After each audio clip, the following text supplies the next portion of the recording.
Okay. It was summer in August of 1995, and I realized I was just really, really tired and didn't really know what was going on. I'd been a really healthy person. I loved to work out.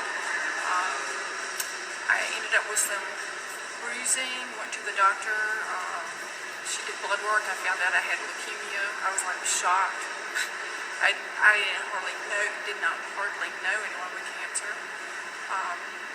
So I immediately went into treatment, and they decided that I had acute lymphocytic leukemia. And they gave me a plan that we would follow for 2 years. Regular chemotherapy, I would come for treatment. That sounded good. And then we found out that I had the Philadelphia chromosome, which would prevent me from staying in remission. At that point, things got a little more scary to find out what we were going to do. I needed a transplant, and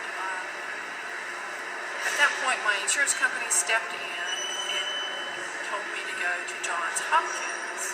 So I went to Johns Hopkins, got everything in order for me to go and start treatment there, which would be an autologous transplant. I would get my own cells back. I would take them out, clean them up, and give them back to me using the regular transplant modality. Anyway, I relapsed on the day that I was to be admitted into Johns Hopkins. I came back to Durham into Duke University Hospital. I was really sick for about a month when we tried to get me back into remission. And all during that time, I had no idea what was going to happen next, because I knew that the chromosome would keep me from going and staying in remission. My mother was watching TV.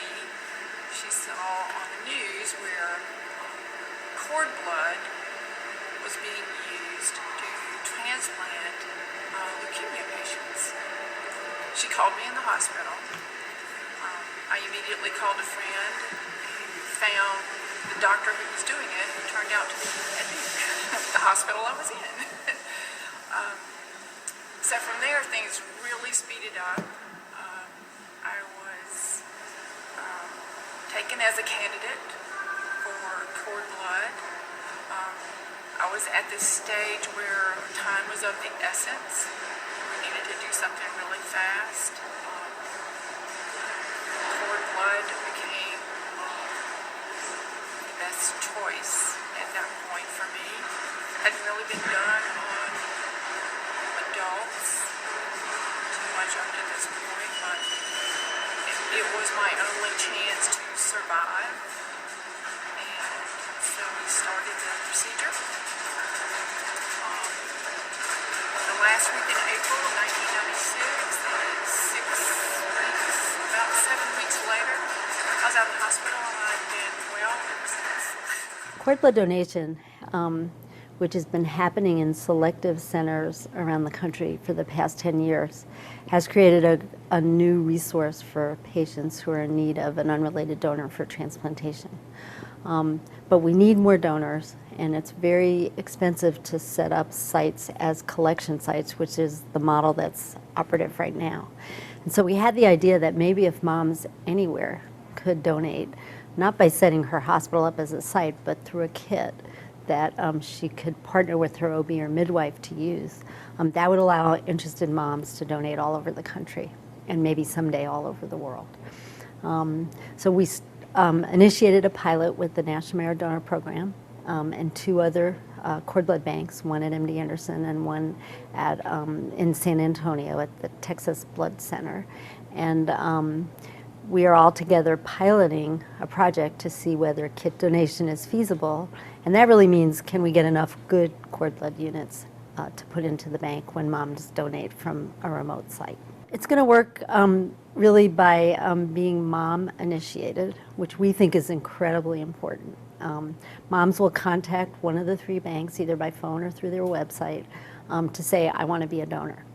And then a representative from the bank will call her back and talk with her on the phone and do a small pre-screening questionnaire to make sure that she's eligible. And basically the questionnaire screens to make sure she's having a healthy term baby, that she's only having one baby because this program is only eligible for moms carrying a single baby. That she and or the baby to be born are not sick with any infections, or that she or her family don't have any risk to transmit an infectious disease or a genetic disease. And if mom passes the questionnaire, then the coordinator at the bank will arrange with her to mail a kit for her OB and or midwife to do the collection. Well, cord blood, it means so many things for me because I've been cancer-free for 16 years now, and cord blood means I have 16 years of life that I would not have had. And now that I'm looking back, all the things that I would have missed, seeing my children graduate from college,